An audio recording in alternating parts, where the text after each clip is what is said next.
Euskadiz ere ahaztu dira. Hori larriagoa da. Zenbatetan entzuntzen duten hitz hori Euskadi hitza asteleheneko eztabaidan. Esango dizuet, 3. Eta 3 salbatzaile gisa agertzeko erabili zuena. Euskadin irabazi zutela esateko. Plan horretan, hori da handikeria.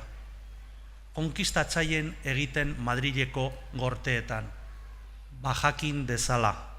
Euskal herritarren borondatea herritarrena da. Ez da berea, hemen bizidan jendearena, ez beste inorena, ez Eusko Alderdi Jeltzalearena, ez da more koloreko horiena ere.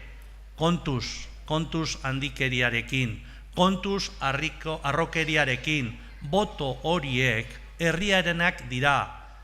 Eta eztabaida eta kanpaina osoan, Espainiako 4 alderdi horien ahaztu duten herriarenak dira. Horregatik esaten dut, Espainiako 4 alderdi handiak gutaz ahaztu badira, gu ere euretaz ahaztu behar dugula hurrengo hauteskundeetan. Gera daitezela eurak itxurakeriarekin, eurak euren gauzetara doaz, eta geureari eutsi behar diogu, geureari